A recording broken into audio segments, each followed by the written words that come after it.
ইবনে কাইয়িম জাওজি রাহিমাহুল্লাহ বলেছেন, ওয়াল্লাহি লাউ আন্না আহাদাকুম হাম্মা বিইজালাতি জাবালিন ওয়া হুয়া ওয়াথিকুন বিল্লাহি লাআযালাহু, যদি তোমাদের কেউ পাহাড়কে সরিয়ে ফেলার দৃঢ় সংকল্প করে, আর সে আল্লাহর উপর আস্থা আছে, তার আল্লাহর উপর আস্থা রাখার পর সে যদি দৃঢ় সংকল্প করে পাহাড়ের মতো শক্তিশালী বস্তুকে সরায় ফেলবে, লাআযালাহু, সে অবশ্যই সরায় ফেলতে পারবে। অর্থাৎ আমাদের মনোবল খুব শক্তিশালী হতে হবে।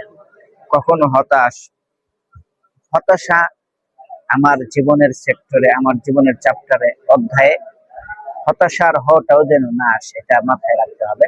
আল্লাহর উপর পূর্ণ আস্থা রাখতে হবে এবং নিজের উপর আত্মবিশ্বাস, কনফিডেন্স লাগবে। চেষ্টা চালিয়ে গেলে, আত্মবিশ্বাস থাকলে, সিস্টেম অনুযায়ী পড়ালেখা করলে ইনশাআল্লাহ জীবনে অনেক কিছু অর্জন করা সম্ভব। কুন আলিয়াল হিম্মা ওয়ালা তারদা বিগাইরিল কিম্মা, একটা কথা আমি বলি সবসময়, কুন আলিয়াল হিম্মা ওয়ালা তারদা বিগাইরিল কিম্মা।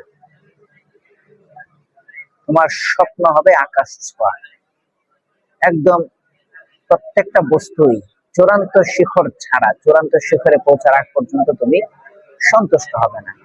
এই উলুল হিম্মাতের অর্থই তো এটা, ইসতিসগারু মা দুনা নিহায়া মিন মাআলিল উমুর, ইসতিসগারু মা দুনা নিহায়াতি মিন মাআলিল উমুর, অর্থাৎ যত ভালো বস্তু আছে একদম চূড়ায় পৌঁছার আগ পর্যন্ত সবকিছুকে ছোট মনে করা। এই কারণে আত্মতৃপ্তিতে না ভোগা। আমাদের একটা সমস্যা হচ্ছে, আমরা একটু পেরে আত্মতৃপ্তিতে ভুগি।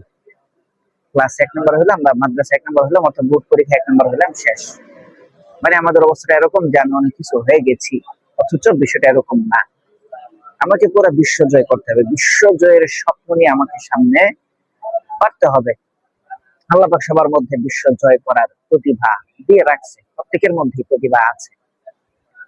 এই কারণে স্বপ্ন, আন্তর্জাতিক পর্যায়ের স্বপ্ন দেখতে হবে, বড় ধরনের স্বপ্ন, আকাশ ছোঁয়ার স্বপ্ন দেখতে হবে। এই স্বপ্ন দেখতে হলে আপনাকে একজন যোগ্য ব্যক্তির গাইডলাইন লাগবে এবং সালাফদের জীবনী, ইতিহাস পড়তে হবে এবং আপনাকে প্রথমে আরবি ভাষায় দক্ষতা অর্জন করতে হবে। আপনি বয়স বেশি হোক অথবা বয়স কম হোক, এটা দেখা যাবে না।